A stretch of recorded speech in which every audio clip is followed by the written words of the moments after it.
नमस्कार दोस्तों, स्वागत है आप सभी का संकल्प स्टडी पॉइंट उत्तराखंड में।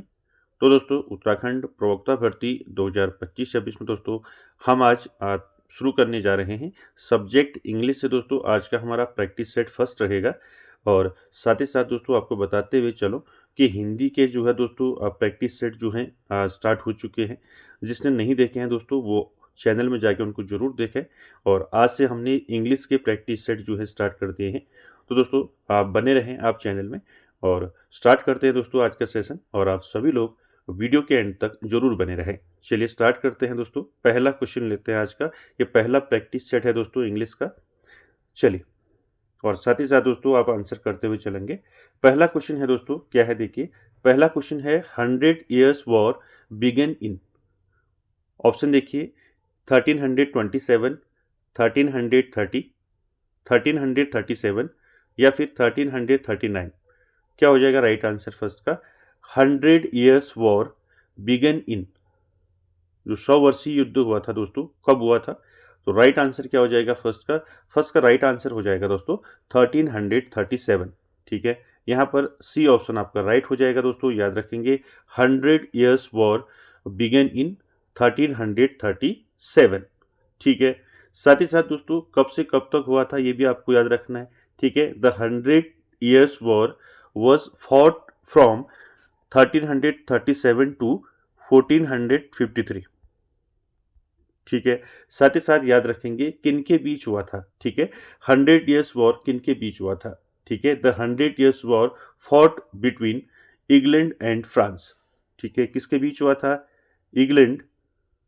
ठीक है, इंग्लैंड और फ्रांस के बीच हुआ था। ठीक है, ये दोनों चीज याद रखेंगे, पूछा जा सकता है। ठीक है, इंग्लैंड एंड फ्रांस के बीच हुआ था 100 ईयर्स वॉर। ठीक है, दोनों चीज याद रखेंगे, कब से कब तक हुआ और किसके बीच हुआ। ठीक है, चलिए अगला क्वेश्चन देखें। क्वेश्चन नंबर 2, साथ ही साथ आंसर करते हुए चले। क्वेश्चन नंबर 2 है दोस्तों, who is acknowledged as the morning star of the reformation. Option देखिए चौसर, गोवर, वाइक्लिफ, लैंगलैंड। क्या हो जाएगा right answer? Who is acknowledged as the morning star of the reformation. किसको कहा जाता है दोस्तों morning star of the reformation, किसको कहा जाता है? तो क्वेश्चन नंबर 2 का दोस्तों राइट आंसर क्या हो जाएगा? क्वेश्चन नंबर 2 का दोस्तों राइट आंसर हो जाएगा जॉन वाइक्लिफ। ठीक है, तो यहाँ पर सी ऑप्शन राइट हो जाएगा, याद रखेंगे। Morning star of the reformation किसको कहा जाता है? जॉन वाइक्लिफ को कहा जाता है दोस्तों। ठीक है, and also non for translating the Bible into English. ठीक है, वाइक्लिफ ने दोस्तों क्या किया था? ट्रांसलेट किया था बाइबल को इंग्लिश में। ठीक है, ट्रांसलेटिंग द बाइबल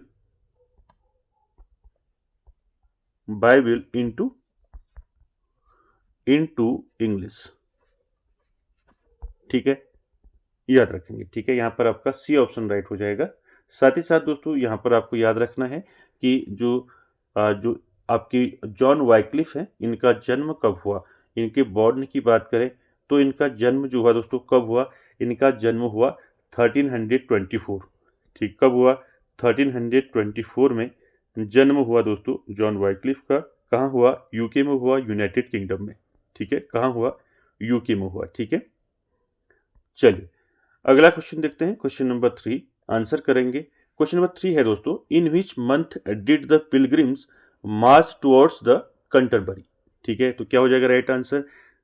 मई, अप्रैल, मार्च, जून। क्या हो जाएगा? In which month did the pilgrims march towards the Canterbury. तो राइट आंसर क्या हो जाएगा? आपने पढ़ रखा होगा prologue to the Canterbury tales. ठीक है, रिटन बाय जॉफ्री चौसर। तो राइट आंसर क्या हो जाएगा यहाँ पर? क्वेश्चन नंबर 3 का राइट आंसर हो जाएगा अप्रैल। ठीक है, बी ऑप्शन यहाँ पर राइट हो जाएगा दोस्तों। ठीक है, साथ ही साथ आपको याद रखना है prologue to the Canterbury Tales जो है किसने लिखा है? जॉफ्री चौसर ने लिखा है टोटल। ठीक है, साथ ही साथ दोस्तों कंटरबरी टेल्स में जो है कितने जो है इसमें पिलग्रिम्स थे। ठीक है, तो याद रखेंगे दोस्तों कंटरबरी टेल्स में जो है टोटल कितने पिलग्रिम्स थे? 29। ठीक है, कितने पिलग्रिम्स थे? 29 पिलग्रिम्स थे, पूछा जाता है। ठीक है, पहले भी पूछा गया था। तो राइट आंसर क्या हो जाएगा यहाँ पर? यहाँ पर अप्रैल आपका राइट आंसर हो जाएगा। साथ ही साथ आपको यहाँ पर याद रखना है दोस्तों जो आपका prologue to the contemporary tales है। तो दोस्तों ये वर्क जो है कौन से मीटर में इसको लिखा गया है जोफ्री चौसर ने? The work is written in iambic pentameter. ठीक है, मैंने आपको जो है दोस्तों ये बता दिया है कि याद रखेंगे इसको। Prologue to the contemporary tales जो है ये किसने लिखा है? ये जोफ्री चौसर ने लिखा है। वहीं से आपका एक क्वेश्चन पूछा गया है, ठीक है, कि पिलग्रिम्स ने कब स्टार्ट किया आपका? ठीक है, तो अप्रैल से स्टार्ट किया। तो साथ ही साथ टोटल कितने पिलग्रिम्स थे? 29 पिलग्रिम्स थे। और किसका प्रयोग किया जोफ्री चौसर ने? The work is written in iambic pentameter, यानी कि जो कंटेम्पररी टेल्स लिखा है चौसर ने, उसमें यूज क्या किया है? Iambic pentameter. ठीक है, आयम्बिक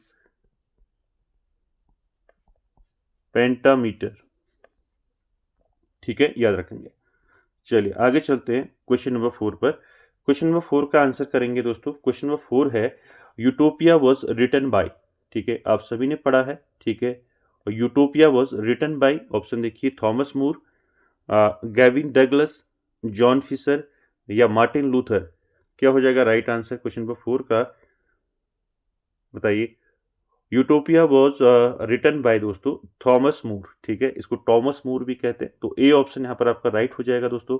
ठीक है, और यूटोपिया किसने लिखी है? थॉमस मूर ने लिखी है दोस्तों। ठीक है, कब लिखी है ये भी आपको याद रखना है। यूटोपिया लिखी है थॉमस मूर ने दोस्तों 1516 में। ठीक है, 1516 में लिखी है। ठीक हो गया। चलिए अगला क्वेश्चन है क्वेश्चन नंबर 5, इसका आंसर करेंगे। क्वेश्चन नंबर 5 है दोस्तों, the restoration period is set to have started from. आपको बताना है रेस्टोरेशन जो पीरियड है ये कब स्टार्ट हुआ। ऑप्शन देखिए, 1625, 1645, 1660 या फिर 1676। क्या हो जाएगा right answer? The restoration period is set to have started from. क्या हो जाएगा 5 का राइट आंसर? 5 का राइट आंसर हो जाएगा दोस्तों, क्या हो जाएगा? 1660, यानी कि 1660। ठीक है, तो सी ऑप्शन यहाँ पर राइट हो जाएगा दोस्तों। जो पहले से ही तैयारी कर रहे हैं इंग्लिश की, उनको पता होगा कि रेस्टोरेशन पीरियड कब स्टार्ट हुआ। ठीक है, साथ ही साथ अभी ऊपर मैंने आपको बताया 100 ईयर्स वॉर बताया। ठीक है, जॉन वाइक्लिफ के बारे में बताया। तो जिनने पहले पढ़ा है उनके लिए तो ये आसान लग रहा होगा। ठीक है, लेकिन दोस्तों आपको जो है प्रैक्टिस करते रहना है। ठीक है, देखिए अगला क्वेश्चन है दोस्तों question number 6, in which year did Wordsworth publish descriptive sketches and evening walk. आपको बताना है in which year did Wordsworth publish descriptive sketches and evening walk. तो वर्ड्सवर्थ ने दोस्तों descriptive sketches and evening walk कब publish हुई है? Option देखिए, 1793, 1800, 1805, 1798। क्या हो जाएगा राइट आंसर दोस्तों क्वेश्चन नंबर 6 का? तो डिस्क्रिप्टिव स्केचेज और इवनिंग वॉक पब्लिश हुई दोस्तों। राइट आंसर हो जाएगा 6 का 1793। ठीक है, ए ऑप्शन यहाँ पर आपका राइट हो जाएगा। ठीक है, साथ ही साथ दोस्तों यहाँ पर आपको याद रखना है विलियम वर्ड्सवर्थ से। ठीक है, तो वर्ड्सवर्थ तो है दोस्तों, इसके बारे में आपको याद रखना है कब जन्म हुआ। ठीक है, तो वर्ड्सवर्थ का जन्म कब हुआ दोस्तों? बॉर्न, ठीक है, वर्ड्सवर्थ बॉर्न 7 अप्रैल। ठीक है, 7 अप्रैल 1770। ठीक है, तो याद रखेंगे 1770 में दोस्तों क्या हुआ था? विलियम वर्ड्सवर्थ का जन्म हुआ था 7 अप्रैल। ठीक है, इंग्लैंड में हुआ था। साथ ही साथ दोस्तों यहाँ पर आपको याद रखना है कि जो आपका सोनेट की बात करें तो विलियम वर्ड्सवर्थ ने कुल कितने सोनेट लिखे हैं? ठीक है, तो याद रखेंगे दोस्तों 523, 523 सोनेट लिखे हैं दोस्तों विलियम वर्ड्सवर्थ ने। ठीक है, याद रखेंगे। साथ ही साथ दोस्तों इनकी मेजर वर्क्स की बात करें तो आप सभी ने पढ़ा होगा लिरिकल बैलेट्स पढ़ा होगा, द प्रिल्यूड पढ़ा होगा। ठीक है, Lucy poems and the solitary reaper. ठीक है, ये सारे किसकी रचनाएं हैं? आपके विलियम वर्ड्सवर्थ की। ठीक है, साथ ही साथ दोस्तों यहाँ पर एक क्वेश्चन पूछा जाता है कि विलियम वर्ड्सवर्थ जो है पोएट लॉरिएट कब बने? ठीक है, तो इसको नोट कर लेंगे। ठीक है, विलियम वर्ड्सवर्थ जो है पोएट लॉरिएट कब बने? ठीक है, poet laureate, poet poet laureate कब बने? ठीक है, पोएट लॉरेट कब बने विलियम वर्ड्सवर्थ, तो याद रखेंगे 1843 में, ठीक है। 1843 में दोस्तों विलियम वर्ड्सवर्थ क्या बने, पोएट लॉरेट बने। पोएट लॉरेट का मतलब होता है राजकवि, ठीक है। कब बने 1843 में, और कब तक रहे 1850 तक, जब इनकी डेथ हुई 1850 में। फिर उसके बाद जो है आपका कौन आगे, फिर उसके बाद पोएट लॉरेट, अभी आगे क्वेश्चन आएगा फिर इसमें बात करेंगे, ठीक है। तो यहाँ पर राइट आंसर क्या हो जाएगा आपका, तो वर्ड्सवर्थ थे, सारी चीजें याद रखेंगे, ठीक है। चलो अगला क्वेश्चन है दोस्तों, क्वेश्चन नंबर 7, इसका आंसर करेंगे। क्वेश्चन है दोस्तों, what did Robert browning call Wordsworth. तो यहाँ पर बताना है कि रॉबर्ट ब्राउनिंग ने कॉल वर्ड्सवर्थ को क्या कहा, a teacher of nature, a lost leader, a poetic genius.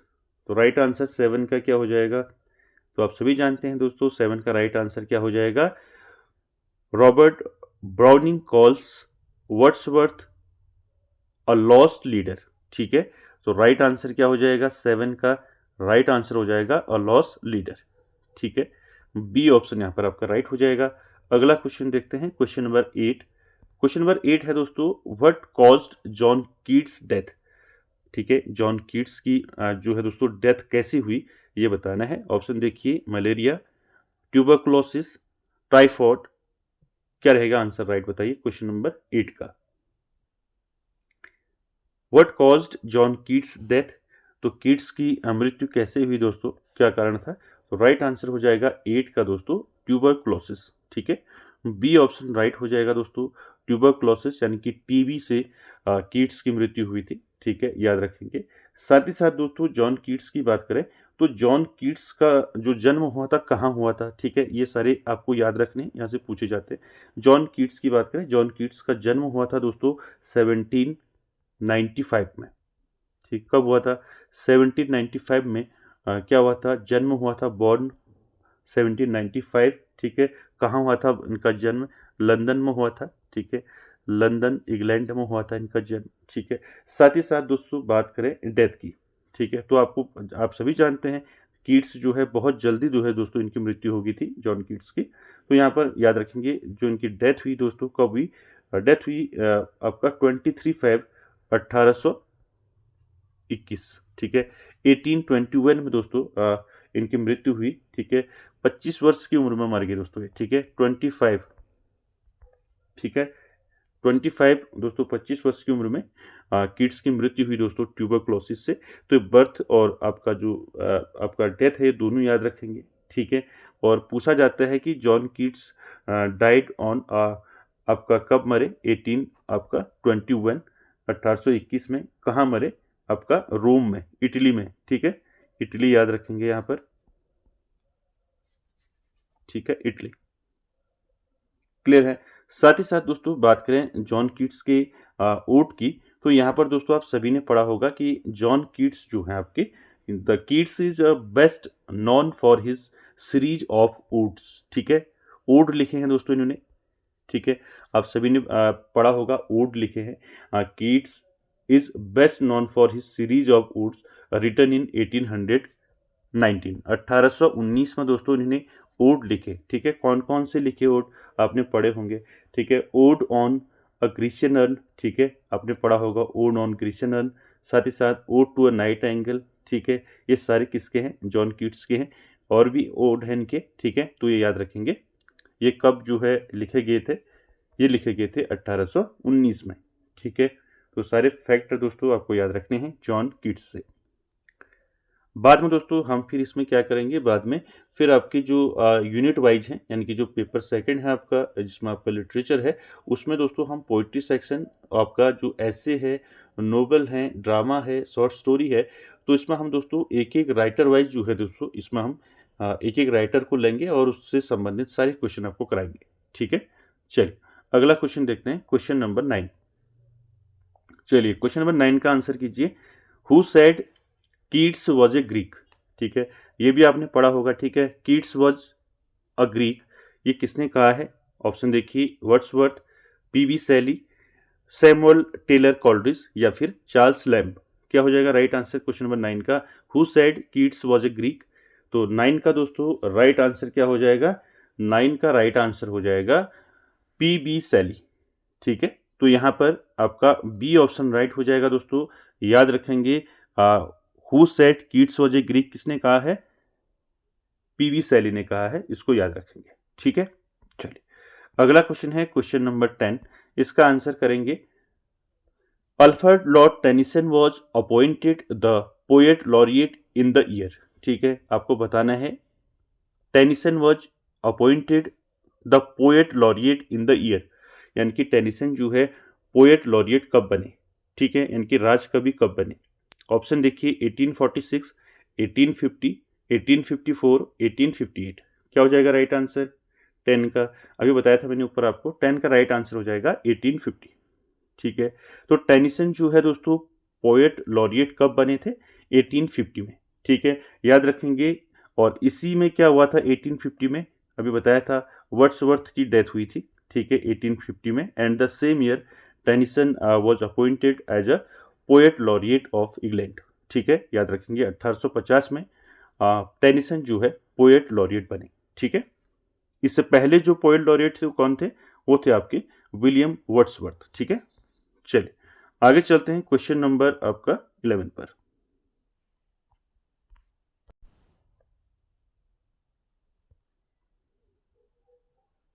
देखिए क्वेश्चन नंबर 11 की बात करें, 11 है the number of paragraphs in Tennyson's in memoriam is. ठीक है, आपको बताना है the number of paragraphs in Tennyson's in memoriam is, यानी कि जो टेनिसन की इन मेमोरियम है इसमें कितने पैराग्राफ्स हैं। ठीक है, ऑप्शन देखिए 111, 121, 125, 131।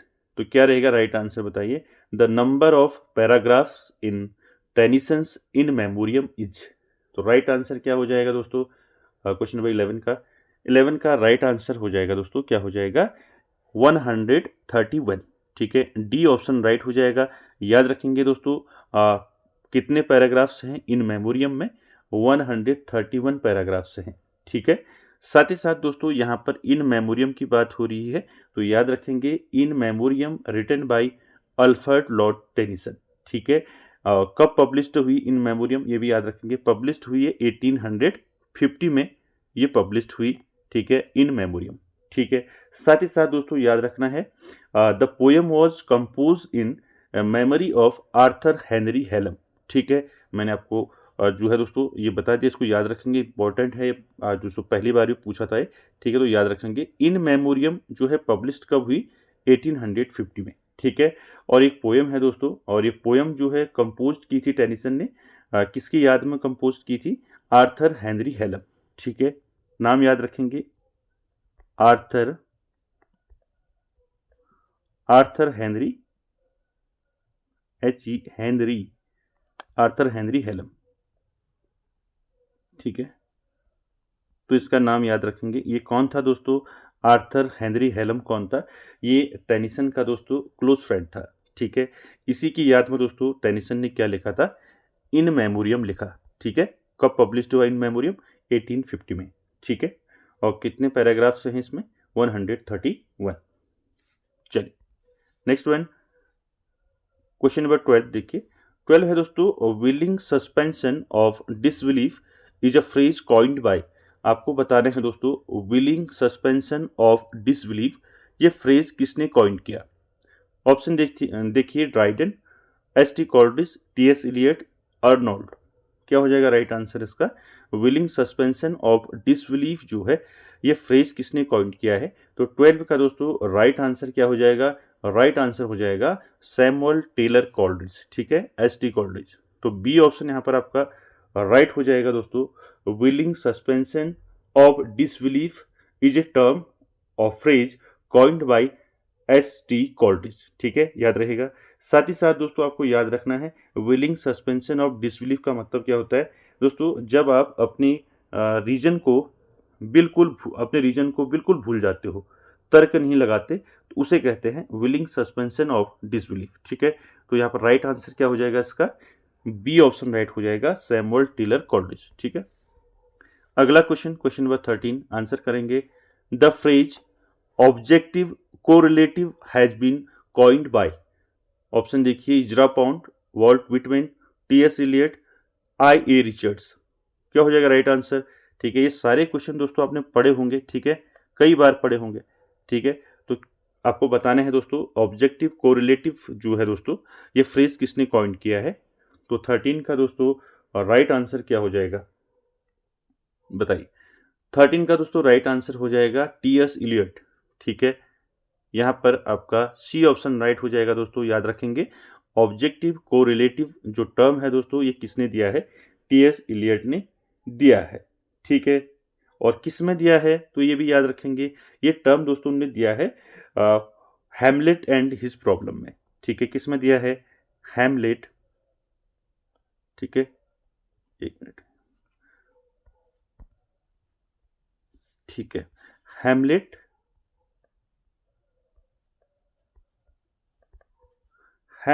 And his problem, Hamlet and his problem, ये किसने लिखा है? ये लिखा है दोस्तों टी.एस. इलियट ने। इसी में दोस्तों ये टर्म कॉइन किया है टी.एस. इलियट ने, ऑब्जेक्टिव कोरिलेटिव, ठीक है। पूछा जा सकता है आपको कि ऑब्जेक्टिव कोरिलेटिव टर्म जो है किसने यूज किया और किस में यूज किया, ठीक है। कब किसने यूज किया? टी.एस. इलियट ने। किस में किया? हैमलेट एंड हिज प्रॉब्लम में, ठीक है। चलिए अगला question, question number 14। Question number 14 देखिए, which of the following works is not written by Kamala Das. यहाँ पर आपको बताना है दोस्तों, इनमें से कौन सा वर्क जो है कमला दास ने नहीं लिखा है, ठीक है। Which of the following works is not written by Kamala Das, ठीक है। कमला दास के बारे में आप सभी जानते हैं, ठीक है, कमला दास, ठीक है। तो राइट आंसर क्या हो जाएगा, देखिए, द डिसेंडेंट्स, ठीक है, the old play house and other poems. C देखिए, summer in Calcutta, the unfinished man. तो इनमें से कौन सा वर्क जो है कमला दास का नहीं है, ये बताना है।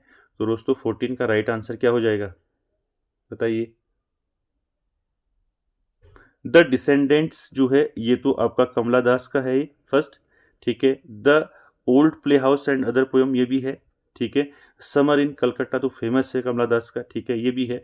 तो कौन सा नहीं है? द अनफिनिश्ड मैन नहीं है, ठीक है। तो डी ऑप्शन यहाँ पर राइट हो जाएगा दोस्तों, ठीक है। द अनफिनिश्ड मैन किसका है, किसकी रचना है, किसने लिखा है द अनफिनिश्ड मैन? नाम याद रखेंगे, निज़िम इजिकल, ठीक है, ठीक है, निज़िम इजिकल, ठीक है, निज़िम इजिकल, निज़िम इजिकल, ठीक है, याद रखें। द अनफिनिश्ड मैन किसने लिखा है इसको?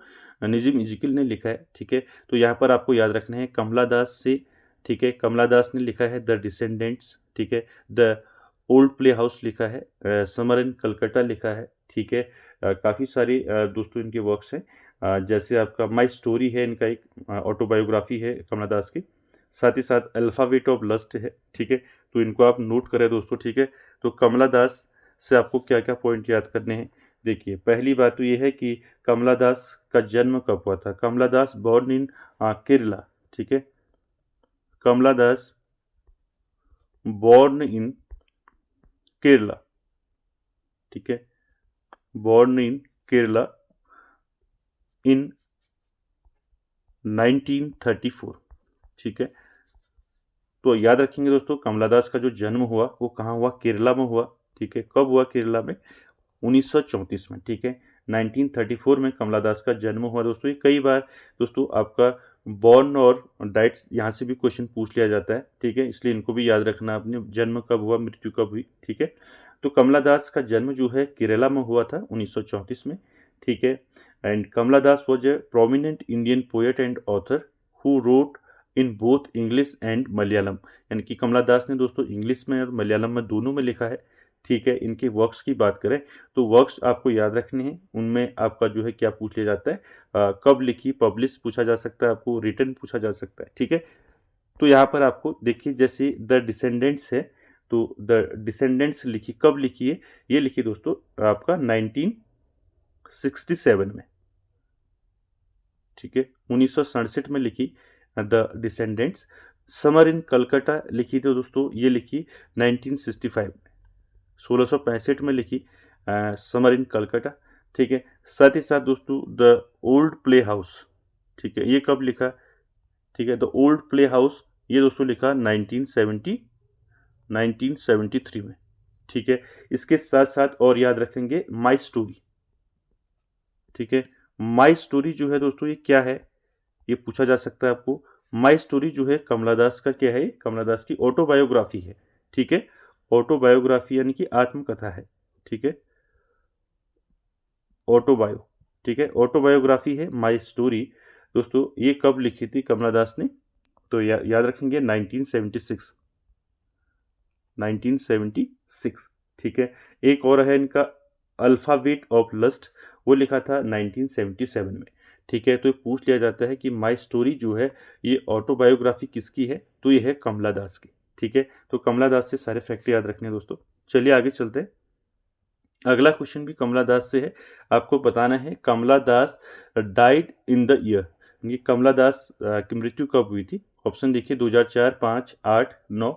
तो राइट आंसर क्या हो जाएगा आपका 15 का राइट आंसर हो जाएगा दोस्तों। मैं अभी बताया था कमला दास बोर्न इन केरला इन 1934। कमला दास का जो जन्म हुआ था 1934 में हुआ था। ठीक है, यहाँ पर आपका डाइट पूछा है तो कब मृत्यु हुई थी कमला दास की? 2009 में। ठीक है, तो डी ऑप्शन यहाँ पर राइट हो जाएगा दोस्तों 15 का। आगे चलते हैं क्वेश्चन नंबर 16 पर। 16 है दोस्तों, Francis Bacon was the son of. ठीक है, फ्रांसिस बेकन के बारे में आप सभी जानते हैं दोस्तों। ठीक है, Francis Bacon the father of English ऐसे इनको कहा जाता है। ठीक है, फादर ऑफ इंग्लिश ऐसे किसको कहा जाता है? फ्रांसिस बेकन को। ठीक है, Bacon was the son of, इनके फादर का नाम क्या था? जॉन बेकन, विलियम बेकन या फिर Sir Nicholas Bacon. Right answer क्या हो जाएगा दोस्तों 16 का? Francis Bacon was the son of Sir Nicholas Bacon. ठीक है, तो यहाँ पर आपका सी ऑप्शन राइट हो जाएगा दोस्तों। ठीक है, फ्रांसिस बेकन जो है दोस्तों इनके फादर का नाम क्या था? सर निकोलस बेकन था। ठीक है, साथ ही साथ दोस्तों फ्रांसिस बेकन आप जानती हैं, इनका जन्म आपको पूछा जा सकता है। ठीक है, बॉर्न कब हुई थी फ्रांसिस बेकन? तो याद रखेंगे 1561। ठीक है, 1561 में इनका जन्म हुआ था दोस्तों। ठीक है, फादर थे निकोलस बेकन। ठीक है, was a lord keeper and Francis Bacon died on April 9, 1626 at the age of 65। ठीक है, ये भी याद रखेंगे, आपको पूछा जा सकता है कि फ्रांसिस बेकन की मृत्यु कब हुई।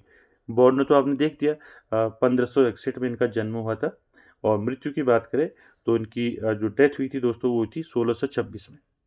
ठीक है, ये पूछे जाते हैं दोस्तों, इसलिए आपको याद रखने हैं। ठीक है, साथ ही साथ दोस्तों इनके वर्क्स की बात करें तो फ्रांसिस बेकन जो है दोस्तों, इनको फादर कहा जाता है इंग्लिश एसे का। साथ ही साथ दोस्तों इनके कुछ आपके इनके इनके रचनाएं हैं, कुछ कुछ वर्क्स है जो आपने पढ़े होंगे। ठीक है, जैसे आपका द एडवांसमेंट ऑफ लर्निंग है इनका। ठीक है, 1605 में लिखा था। एंड नोवम ऑर्गनम है। ठीक है, न्यू एटलांटिस है, काफ़ी सारे वर्क्स हैं इनके। ठीक है, तो यहाँ पर आपको ये याद रखना है। ठीक है, तो सी ऑप्शन यहाँ पर राइट हो जाएगा। चलिए आगे चलते हैं नेक्स्ट क्वेश्चन पर। क्वेश्चन है आपका 17 नंबर। देखिए, who called Bacon the little lord keeper? ठीक है, who called Bacon the little lord keeper, यानी कि बेकन को किसने कहा लिटिल लॉर्ड कीपर? ऑप्शन देखिए, King James first, Queen Elizabeth, in the courts of both. तो राइट आंसर क्या हो जाएगा दोस्तों 17 का? Who called Bacon the little lord keeper, ये किसने कहा था? तो राइट आंसर हो जाएगा दोस्तों क्वीन एलिजाबेथ। ठीक है, तो यहाँ पर आपका बी ऑप्शन राइट हो जाएगा दोस्तों। ठीक है, याद रखेंगे इसको। आगे चलते हैं क्वेश्चन नंबर 18 पर। क्वेश्चन नंबर 18 देखिए दोस्तों क्या है। क्वेश्चन नंबर 18 है, when was William Shakespeare born? आपको बताना है विलियम शेक्सपियर का जन्म कब हुआ। ठीक है, नीचे देखिए ऑप्शन 7 अप्रैल 1770, 23 अप्रैल आपका 1564, या फिर आपका 1608, या फिर 1867। क्या रहेगा राइट आंसर बताइए। आप सभी जानते हैं दोस्तों विलियम शेक्सपियर का जो जन्म हुआ था कब हुआ था? तो राइट आंसर हो जाएगा 23 अप्रैल 1564। ठीक है, बी ऑप्शन यहाँ पर राइट हो जाएगा दोस्तों। याद रखेंगे बॉर्न कब हुआ? 23 अप्रैल 1564 में जन्म हुआ विलियम शेक्सपियर का। ठीक है, डाइट की बात करें दोस्तों तो इनकी जो मृत्यु हुई थी डाइट ऑन 23, याद रखेंगे 23 इनके दोनों में आता है। ठीक है, 23 अप्रैल 1616, ठीक है। दोनों चीज़ याद रखेंगे। 23 अप्रैल 1564 में जन्म हुआ और मृत्यु हुई दोस्तों 23 अप्रैल 1616 में, ठीक है। बात करें दोस्तों इनकी वर्क्स की, तो आप सभी जानते हैं काफ़ी सारे वर्क्स हैं दोस्तों विलियम शेक्सपियर के, जिनमें मैं आपको बता देता हूँ। जैसे आपका हैमलेट हो गया, ठीक है। हैमलेट किसने लिखा है, ठीक है, हैमलेट, ठीक है। साथ ही साथ ओथेलो, ओथेलो, ठीक है। और साथ ही साथ आपका किंग लियर, ठीक है, किंग लियर, ठीक है। मैकबेथ हो गया, ठीक है, मैकबेथ, ठीक है। मैकबेथ के अलावा आपका जूलियस सीजर हो गया, एज यू लाइक इट हो गया, एज यू लाइक इट, ठीक है, एज यू लाइक इट हो गया। द कॉमेडी ऑफ एरर्स हो गया, ठीक है। और एंटोनी एंड क्लोपेट्रा हो गया, ठीक है। मिडसमर नाइट्स ड्रीम हो गया, द मर्चेंट ऑफ वेनिस हो गया, लव्स लिवर लॉस्ट हो गया। तो काफ़ी सारे इनके वर्क्स हैं, तो आपने अच्छे से याद रखेंगे। जब हम फिर इसमें पोएट वाइज जो है जब कवर करेंगे, तब आपको मैं डिटेल में बताऊंगा इसको, ठीक है। चलिए अभी इतना याद रखें। चलिए आगे चलते हैं। Question number 19। क्वेश्चन नंबर 19 है दोस्तों, Venus and Adonis by Shakespeare is. तो वीनस एंड एडोनिस दोस्तों क्या है, प्ले है, सोनेट है, ऐसे है, या फिर लॉन्ग नैरेटिव पोयम है। तो यहाँ पर राइट आंसर क्या हो जाएगा 19 का, बताइए। Venus and Adonis by Shakespeare is play, sonnet, ऐसे, लॉन्ग नैरेटिव पोयम। तो 19 का राइट आंसर क्या हो जाएगा, वीनस एंड एडोनिस। दोस्तों ये क्या है, लॉन्ग नैरेटिव पोयम है, ठीक है। यहाँ पर आपका डी ऑप्शन राइट हो जाएगा दोस्तों, ठीक है, क्वेश्चन नंबर 19 का, ठीक है।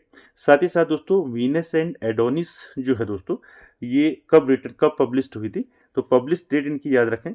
पब्लिश हुई थी दोस्तों 1593 में, ठीक है। 1593 में दोस्तों पब्लिश हुई थी वीनस एंड एडोनिस, ठीक है। क्लियर है, लॉन्ग नेरेटिव पोयम है। चलिए आगे चलते हैं क्वेश्चन नंबर 20 पर। आज का आखिरी क्वेश्चन है, आंसर करेंगे इसका। 20 है दोस्तों, Savitri is the heroine of. आपको बताना है सावित्री जो है हीरोइन है किसमें, the dark room, the English teacher, या फिर बैचलर ऑफ आर्ट्स। क्या होगा आपका राइट आंसर, सावित्री, ठीक है। तो राइट आंसर क्या हो जाएगा दोस्तों, Savitri is the heroine of the dark room, ठीक है। ए ऑप्शन राइट हो जाएगा, ठीक है। द डार्क रूम दोस्तों इज ए नोबल, ठीक है। ये नोबल है दोस्तों एक, ठीक है, नोबल रिटन बाय आर के नारायण, ठीक है, रिटन बाय आर के नारायण, ठीक है। ये भी याद रखेंगे। क्लियर है, तो राइट आंसर क्या हो जाएगा, ए हो जाएगा, ठीक है। तो दोस्तों आज का सेशन यहीं तक। आई होप आप सभी को अच्छा लगा होगा, और वीडियो को एंड तक देखने के लिए थैंक यू वेरी मच।